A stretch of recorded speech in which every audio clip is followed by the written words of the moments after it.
Y una costumbre que teníamos aquí en Cultura con Sabrosura era empezar con un poema. Y hoy voy a empezar con un poema. Es el poema que se llama Ella, que abre este segundo cuaderno de rimas y canciones que se llama Tigueraje con Encaje, que escribí publiqué hace un tiempo. Dice: me gusta esa mujer, la que soy, en la que me he convertido, la que perdió su voz y salió a escarbarla entre pila de heno, entre el llano cretino, como quien busca una aguja entre cansado y convencido.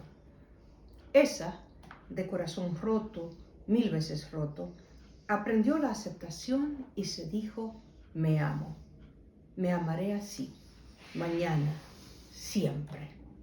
Me gusta esa mujer, la que sostiene la mirada cuando unos ojos andan buscando en ella mentiras y encuentran la paz de una verdad.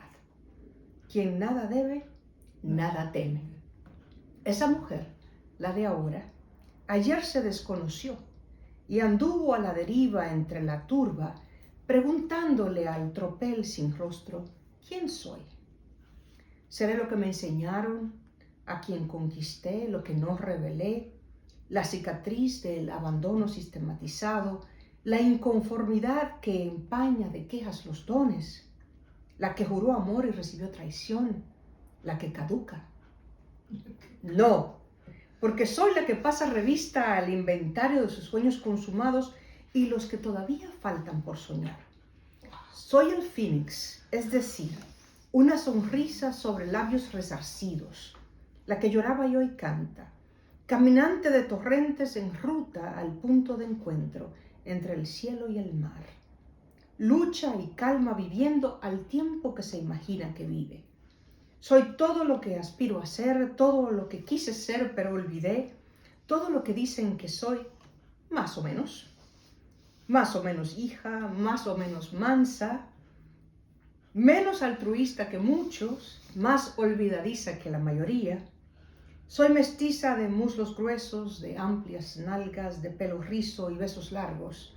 La clase de mujer que miras queriendo descifrar, la que escuchas para con caricias acallar, la que verás llorar sola en el teatro. Soy esa en la que me han convertido los libros, los cafés, los viajes, la prensa, los trovadores, los falsos y los buenos amigos. Soy tú, más o menos, tan imposible como real, tierna en la medida de sus circunstancias, absurda igual que un cuadro de Dalí, a las buenas obediente cordero, aunque rebelde en proporción a la talla de su dictador. Soy esa mujer en la que me han convertido y me gusta ella, la que se dice me amo y se amará mañana, siempre, porque ese es el secreto de su victoria, seguir creyendo que desde el amor, con el amor, por el amor, todo se puede. Tigueraje con Encaje, segundo cuaderno. Que define totalmente. Sí, y es una montaña rusa de cosas, ¿no? Este poema, porque te habla de las esperanzas, de los buenos ratos, de los malos ratos y de todo lo que es la vida, porque la vida no es solamente color de rosa, pero tampoco es solamente malos momentos. Exacto, es una de cal y una de arena, y es tan importante que uno cuente su historia, seas terapeuta o no, para que el otro sepa que si vos pudiste, él también puede. Todos podemos. Y no usar una máscara, ¿no? Yo soy esto, con las heridas de guerra, pero aprendí esto, y soy esto, y creo que eso es lo más importante. Sí. Hay personas que me dicen: yo te veo tan contenta, tan alegre, tan canchanchera, y siempre bailas y te ríes, y te pareciera que eres una persona que... sin problemas. Que sí, como que la vida le sonríe, ¿no? Y la vida, sí, soy una persona muy bendecida y la vida me sonríe, me ha sonreído y me seguirá sonriendo. Pero tuvo un momento en mi vida, específicamente, sí. Muy.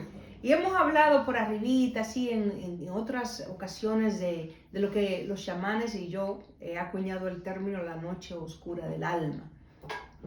Y para mí fue en el momento en que está pasando aquí en los Estados Unidos la gran recesión económica, que fue como por el año 2006, 2007, 2008, por ahí. En esa época mi profesión era vendedora de bienes raíces o de fincas raíces. Cada país le tiene un nombre diferente. No, realtor. Realtor, ajá. Y claro, entre los estados más afectados... Laura Corrales nos está viendo. Laura, gracias por estar con nosotros.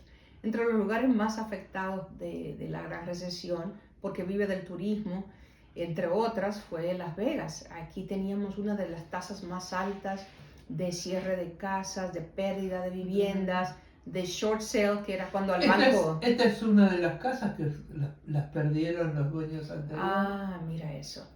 Entonces, en esa época, pues esa era mi carrera, ¿no? Yo voy a la escuela en el 2006 y lo que me enseñan después no me sirve para nada porque el mercado cambia un año después y tuve que reaprender cómo hacer negocios con los bancos cuando la propiedad valía menos de lo que se le debía al banco, que eso se llama short sale. Tuve que aprender cómo negociar con los realtors que representaban los bancos de las casas perdidas y entender todo ese nuevo proceso. Eran transacciones largas, difíciles, de mucho papeleo, tardaban en cerrar. Y todo eso está pasando al mismo tiempo que yo pierdo mi relación de 9 años con alguien con quien pensé que iba a pasarme, según yo, toda la vida. según yo, el resto de la vida. Pasa esto, se cae mi carrera, ya como real estate, pues era más difícil hacer dinero, las cosas no se movían mucho, se movían menos, para no decir que casi nada. Y yo tenía mi casa que se quedó bajo agua, como dicen, o sea, debiéndole más al banco de lo que la compré, y otras 2 propiedades que había comprado durante mi carrera de realtor, que tenía como inversión, que también se perdieron. Entonces yo llego a esta etapa de mi vida, tenía casi ya 40 años, 38 para ser específica, y todos estos espejos, yo la realtor, yo la inversionista, yo la pareja de tal y cual, yo esto, yo lo otro, todas esas personalidades se desmoronan y se caen al piso.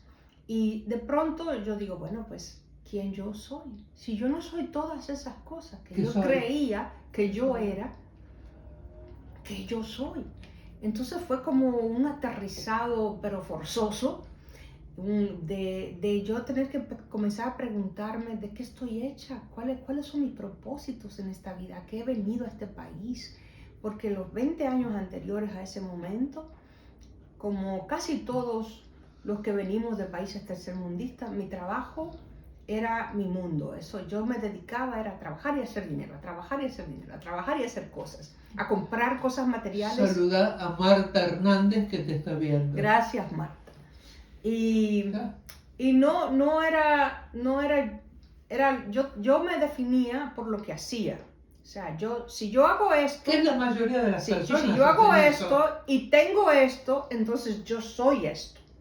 Cuando en realidad uno es primero, y con eso que uno es, uno hace y uno llega a tener. Ese es el orden correcto de las cosas. Claro. Pero yo lo llevaba totalmente a la inversa, viniendo... Lo que pasa es que viniste a una sociedad netamente capitalista que te enseña eso. Y fue... yo caí en la trampa, claro. Muchos caímos, ¿eh? Yo me olvidé de toda una parte de mí, mi creatividad, mi espiritualidad, y yo me dediqué a trabajar y a acumular cosas y a comprar cosas. Todo lo que yo una vez, en alguna época de mi vida, vi en una vitrina, y decía, un día, cuando me guste ese reloj, o me guste ese carro, o me guste esa cartera, o me guste ese espectáculo, o me guste ese restaurante, yo voy a decir, pues me lo compro, o me lo pago. Y según yo, eso era lo que a mí me iba a dar satisfacción, lo que me iba a dar gozo, pero ya sabemos que eso no da verdadera satisfacción. Y fíjate la cantidad de gente que se ha terminado suicidando teniendo mucho dinero y no siendo feliz. Así es. Gente famosa, gente millonaria, gente que tiene todo para tú desde afuera, tú decir, se ve muy bien, debería estar muy feliz, ¿no? Entonces yo llego a este momento de mi vida con literalmente 4 cajas en un carro, diciendo, ok, voy a empezar de cero. Tengo 20 años guayando la yuca, como decimos en mi país, guayando la yuca en este país, para encontrarme 20 años después con una mano adelante y otra atrás, literal. Y eso me hunde en una depresión Oh. sin límites. O sea, luego estaba el asunto del abandono. Y me di cuenta que al haber perdido la persona que yo amaba, también se habían despertado heridas que yo no estaba consciente de esas heridas y que me abrían toda una historia de sentirme ya pues desarraigada, sin seguridad. Pues se movió el piso en todos los sentidos, como dicen los mexicanos, se me movió el tapete. Mario Enrique Díaz Baltasar. Hola Está Mario, viendo. gracias por estar aquí. Y en ese proceso entro en un hueco tan oscuro, donde no estoy viendo ninguna posibilidad en ninguna dirección, que un buen día, debo confesarles, me senté en una cama con una pistola en la mano y dije, yo me voy de aquí. Yo me voy de aquí, porque ¿qué es lo que yo hago aquí? ¿Qué fue lo que yo vine a hacer aquí? ¿Qué es lo que yo estoy haciendo aquí? Y recuerdo que en ese momento una voz interior, o llámalo como tú quieras, Dios, tu yo superior, tu ángel guardián, no sé. Tu intuición, Mi intuición. Tu instinto de preservación, whatever. Yo escuché una voz que dijo, lo has intentado todo. Lo has intentado todo. Y pensé, pues no, pues la verdad no lo he intentado todo. Yo me he permitido sentarme a sentir toda esta oscuridad, pero yo no estoy activamente haciendo nada para salir de ella. O sea, yo no me estoy responsabilizando de mis emociones. Yo estoy dejando que estas emociones me sobrecojan. Ahora entiendo a estas alturas, que sé yo cuántos años después, que yo me estaba identificando con mis emociones, porque nosotros no somos ni nuestros pensamientos ni nuestros sentimientos. Nosotros somos una chispa divina que está habitando temporalmente este armazón que llamamos cuerpo, y este cuerpo experimenta emociones, pero esas emociones no son tú. Tú eres la conciencia que está habitando y que está experimentando estas cosas, pero tú no eres esa cosa. Ya lo entendí, pero en ese momento pues yo no decía, me está habitando la tristeza. Yo decía, yo estoy triste. Y yo ahora mismo me defino como una persona que está triste, que está mal, perdí la salud, me tuvieron que hacer una cirugía. O sea, fue todo en una. Y en ese momento entonces me hago la promesa a mí misma. Me hago la promesa de decir, ok, ¿qué puedo yo hacer de mi parte para yo salir de este hueco en el que yo me encuentro? Y empiezo a leer libros de autoayuda, me pongo en terapia con una psicóloga, empiezo a caminar, a tomar sol, a hacer ejercicio, a adquirir una dieta más balanceada, a tomar suplementos como la vitamina D. Me di cuenta que tenía una falta enorme de vitamina D que está súper asociada. ¿Con la falta de sol? Sí, cuando no tomas sol no produce vitamina D, y cuando no produces vitamina D te deprimes. Tienes problemas con los huesos, sí. Un montón, con los músculos. Tenía problemas hormonales, ¿Ah? Entonces como empiezo a ver también la parte médica. ¿Dónde vivías? Aquí vivía en Las Vegas. ¿Pero habías perdido tu casa? Sí, de hecho me fui a vivir en un cuarto en casa de una amiga. Y mi amiga se preocupaba por mí, porque yo me trancaba en ese cuarto, y no comía, no salía a hablar con nadie, ni a hacer nada. A veces habían actividades, fiestecitas, y sal de ahí, cámbiate, vete para acá, vamos para allá, pásate un rato con nosotras y tal cosa. Así era la cosa, pero yo negada a vivir. ¿Sí? Y bueno, cuando empiezo me topo con un libro que me ayudó mucho, que se llama El Poder de la Hora, The Power of Now, que ahora es muy conocido, pero en esa época como que apenas empezaba a darse a conocer. Y ese libro básicamente dice, nosotros estamos neuróticos. Tú estás neurótica. Yo me tuve que reconocer que yo estaba neurótica. La sociedad es neurótica. Dice, cuando no es psicótica, por ella está más psicótica que neurótica. Tú eres psicóloga y lo sabes mejor que yo. Pero básicamente lo que el libro dice es, el pasado ya pasó, no hay nada que se pueda hacer al respecto. El pasado tampoco te define. El futuro no ha llegado, siempre estamos ansiosos de que para dónde voy y en qué dirección voy y si estoy dando los El pasos futuro correctos. lo haces con tus acciones Y el diarias. futuro te causa, ese querer controlar lo que va a pasar mañana, te causa una gran ansiedad, porque no tienes ningún control. Claro, si vivís en el pasado tenés depresión y si vivís demasiado en el futuro tenés una ansiedad que te morís. El hoy hay que vivirlo, Y hoy. ese libro me ayudó a decir, sí, es verdad, estoy en lo que me pasó y estoy en lo que me va a pasar, pero no estoy aquí, en este momento, totalmente presente en mi hoy, en mi ahora. Entonces comencé a hacer ciertas meditaciones, empecé a, como te digo, a hacer todo. Meditaciones, ejercicios, Lo que no tomar habías vitaminas. hecho en todos los años que te dedicaste a hacer dinero. Exacto, que me descuidé, que me olvidé de mí, me olvidé de vivir. Entonces, pues empieza este proceso lento de muchos años de comenzar a juntar todas las fracciones de lo que, de mi yo roto, de mi yo fraccionado, porque yo no era una persona completa. Yo era una serie de personalidades, la personalidad del inversionista, de la pareja, de la profesional, de la esto, de la otro, pero yo no sabía ni quién era yo. ¿Qué era lo que a mí realmente me llenaba mi corazón? ¿Qué cosas me hacían felices? ¿Cuáles eran los trabajos que realmente estaban en sintonía con los dones naturales que yo había traído a este mundo, que me fueron regalados por la divinidad? Yo no tenía tampoco una conciencia espiritual y una rutina metodológica de conexión con mi propio espíritu. Porque así como uno va al gimnasio y levanta pesas para hacerse, quitarse la barriguita o ponerse los brazos fuertes, también hay que tener ciertas rutinas donde tú te acuerdas que tú eres más que este cuerpo, que tú eres más que tus pensamientos, que tú eres más que tus emociones, que tú estás aquí y te ha sido dada la oportunidad de vivir en este planeta para experimentar lo que es ser humano. Hay una canción muy bella que dice, para llegar a Dios hay que aprender a ser humano.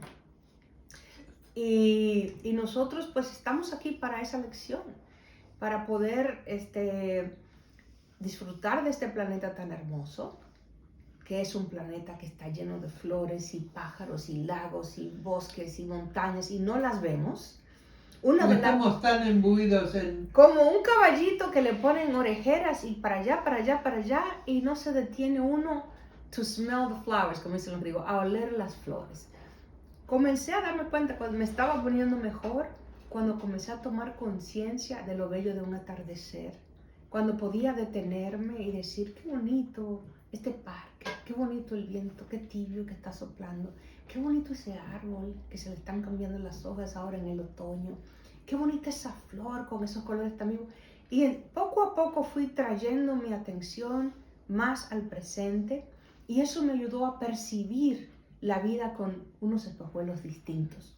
Ya no embarrado de basura, para no decir otra cosa en el aire, es más grosera, pero ya con unos lentes más limpios, de poder ver hacia atrás y decir, pero ya lo que queda es dejar lo que pasó en el pasado, cerrar esos capítulos, borrón y cuenta nueva, perdonar, sentir compasión por uno, por los demás. Pero de cualquier forma sos fuerte, tenés una energía vital muy fuerte, porque no sé, otros en tu misma situación si hubieran resurgido como el ave fénix. No, tengo amigas que me han contado de familiares y personas que perdieron todo lo que habían luchado y sí, llegaron a ponerse locas o llegaron a cometer actos contra su vida. Totalmente. Y la amiga con la que estaba hablando el otro día me lo cuenta porque yo le dije, fue lo mejor que me pasó. Ahora que puedo verlo en retrospectiva, en el momento,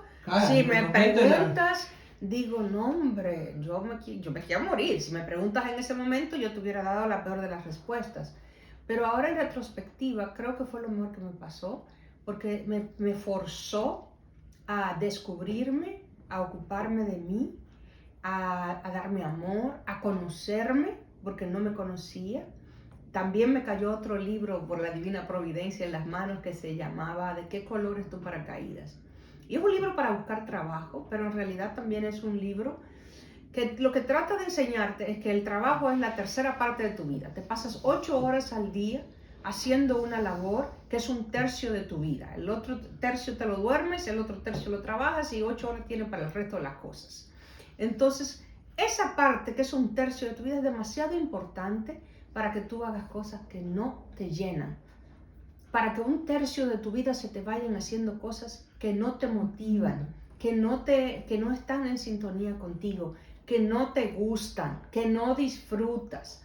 Es como un harakiri, ¿no? Es una maldición eso. Entonces, Pero claro. hay mucha gente que vive con esa maldición. Leí en una encuesta que el 70 y pico % de las personas en los Estados Unidos trabajan para hacer el dinero que necesitan para sobrevivir. Y que sus trabajos no les gustan. No son y es tremendo, es un castigo. ¿Y sabes lo que hay que levantarse un lunes? Y entendí por qué yo tenía una crisis todos los lunes. Antes de entender esto, hubo un empleador en un momento de mi vida, muchos años atrás, vivía yo en la Florida antes de llegar aquí a Las Vegas, Nevada, que un día uno de mis empleadores me llamó a capítulo. Me dijo, tú todos los lunes llamas enferma. ¿Cómo que yo todos los lunes llamo enferma? No, yo no había caído en cuenta. Sí. Y me saca un calendario y me dice, el lunes tal, el lunes cual, el lunes tal, enferma. Y dije, ay Dios mío, yo tengo un patrón de llamar enferma los lunes, que no lo había ni siquiera hecho consciente. Entonces me senté conmigo misma y dije, ¿qué es lo que me está pasando? Me estaba pasando que a mí ese trabajo no me gustaba para nada. Y yo estaba somatizando esa emoción y yo literal me sentía físicamente mal. No era que yo llamaba enferma de mentiritas. Yo estaba mal. Yo estaba mal porque esa emoción, como no la podía expresar y no la estaba identificando y no podía decir sencillamente, voy a llamar enfermo, me voy a quedar en mi casa porque no quiero ir. Porque en el fondo yo no me había racionalizado que eso era lo que me estaba pasando. Mi cuerpo estaba entonces somatizando enfermedades. A mí me pasaba cuando entré a trabajar en el banco, hasta que me pasaron al área a trabajar como psicóloga, yo me iba faltando y me enfermaba. Cuando me pasaron eso como es psicóloga, tan real, ¿verdad? Cuando me pasaron a trabajar como psicóloga, no me enfermé más. Curiosamente. Porque estaba haciendo algo que tú querías, ¿verdad? Que es lo que más amo. Entonces renuncio a ese trabajo y encuentro entonces en este libro, ¿De qué color es tu paracaídas?, una serie de ejercicios y cuestionarios donde te ayudan a que tú te conozcas. O sea, ¿te gustan los animales? ¿Te gustan los ancianos? ¿Te gusta trabajar con niños? ¿Te gusta trabajar en el campo? ¿Te gusta la naturaleza? ¿Te gusta tener trabajos rutinarios? ¿Te gustan trabajos que no son rutinarios? ¿Eres creativo? ¿No eres creativo? ¿Quién eres? ¿Quién eres tú? Entiéndete tú primero para que tú mañana puedas trabajar en algo que a ti te da placer hacer. Y ese placer con el que tú vas a entregar ese trabajo te va a ser exitoso. Porque lo que se da con alegría genera más alegría y genera éxito. Sigue tu pasión y después de la pasión viene el dinero.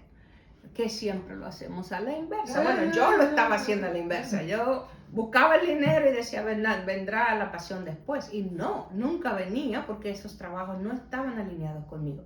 De ahí en adelante yo le di un giro a mi carrera profesional y fue cuando empecé a trabajar en diferentes organizaciones sin fines de lucro porque identifiqué que a mí me apasionaba la educación, me apasionaban los niños, me apasionaban las familias, me apasionaban los trabajos que daban un servicio directo donde yo sentía que tocaba de alguna manera corazones, vidas. Sí, las vidas de personas para hacerlo más bonito.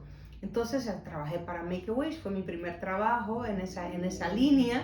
Empecé como voluntaria, porque una de las cosas que decía el libro es cuando uno quiere salirse de su cabeza y anda buscando trabajo y quiere cambiar la tónica, bueno, pues alíñate con eso que te gusta.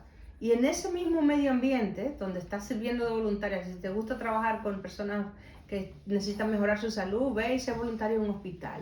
Si te gusta leer, ve y léele a un ciego. Si te gustan los niños, pues ve y enséñale a los niños a sumar o a restar o a leer a una escuela. O sea, averigua quién tú eres y qué te gusta y entrega eso con amor y servicio.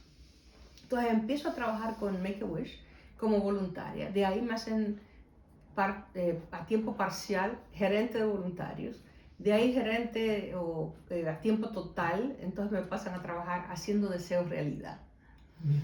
Y imagínate tú, en aquella condición psicológica en la que yo me encontraba, donde, ay, que perdí esto, ay, que perdí lo otro, ay, que me falta aquello. Yo voy a trabajar con niños que se les está acabando la vida y la salud. Niños que no pueden respirar, que no pueden dormir, que no pueden digerir la comida, que tienen un tumor cerebral, que le falta aire en los pulmones, que tienen leucemia, que tienen lupus, que tienen sida. Y todos los días era un recordatorio terapéutico para mí de que las cosas más simples de la vida, como poder tener 2 manos, 2 pies, comer, respirar, dormir, digerir la comida, ser autosuficiente, valerte por ti mismo, todas esas pequeñas cosas que nosotros nos levantamos todos los días y damos por sentado y no decimos gracias. Quedamos por sentado cuando ponemos el reloj que al otro día nos vamos a levantar. Sí. ¿Viste? Que puede que no sea un día. Y ese trabajo me ayudó también, fue Claro. enviado por el universo, por Dios, por la divina providencia, para que me recordara todos los días, con cada expediente de cada niño, qué dichosa eres que tienes aire en los pulmones, que tienes salud, que tienes vida por delante, que no te estás muriendo de nada grande, que no te han dado un diagnóstico donde probablemente tu espacio de vida va a estar muy reducido y la calidad de tu vida va a estar muy reducida. Y yo pensaba, wow, o sea, ¿de qué yo me quejo? ¿De qué me estoy quejando en realidad? Entonces salí de ese trabajo, donde lo hice por varios años, muy convencida de que la gratitud sana. Sí, por supuesto. Y te reprograma. Sí, Y en esos días empecé un ejercicio de gratitud. Entonces, todas las mañanas y todas las noches antes de acostarme, ¿por qué doy gracias? Al principio se me hizo bien difícil. Al principio decía, no, pues me llamó mi mamá, el almuerzo estuvo bueno. Y la listita, para hacer una listita de 3 tenía que pensar como 5 minutos.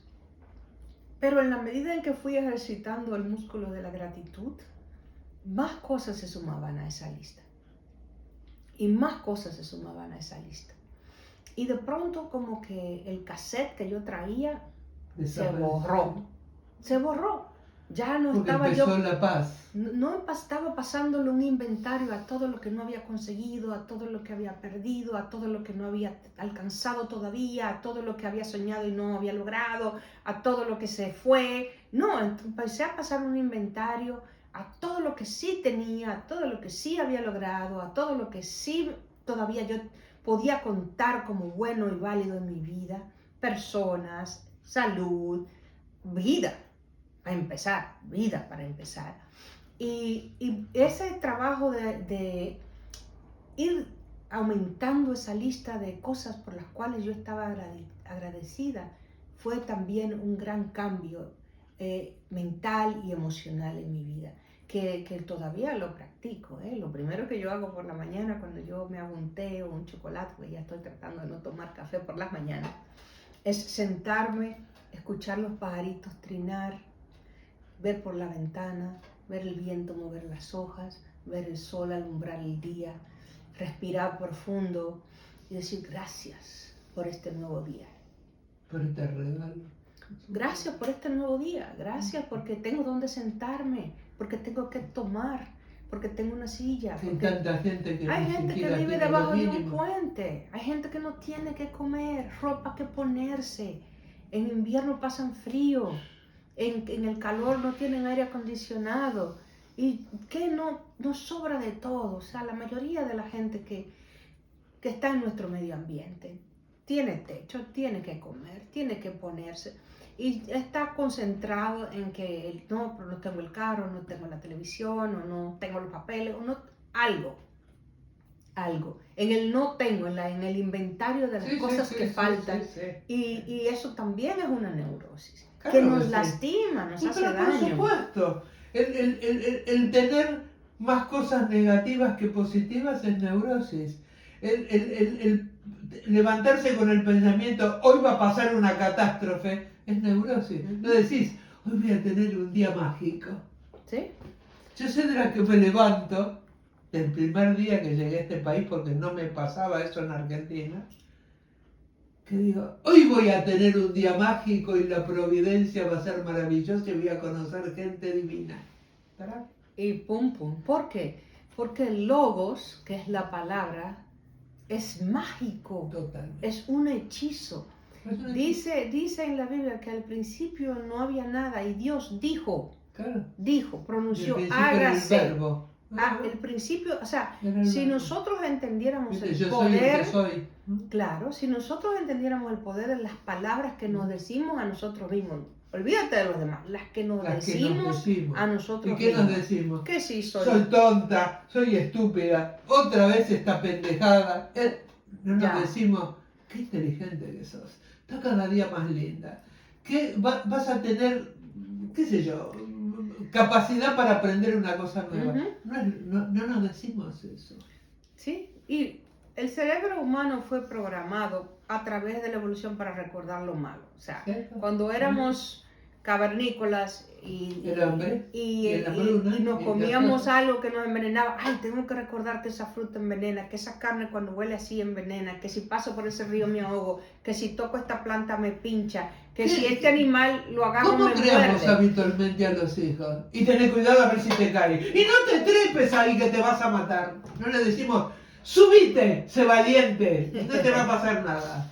Sí. No, Entonces, claro, hay una programación que viene de eones de evolución, donde el cerebro recuerda más lo malo que lo bueno. Exacto. Y sabiendo eso, te pasas el día entero en la playa, vienes de regreso de haberte pasado un día maravilloso, se te poncha un neumático y cuando llegas al trabajo al otro día, ay, no vas a creer, venía de la playa y me pasé una hora tirada en la carretera hasta que vino la grúa No y contaste las todas las 8 o horas que- 9 horas felices ni las mencionas. Entonces Totalmente. hay que tomar conciencia también de la manera en que el alambrado, el alambrado funciona para hackearlo.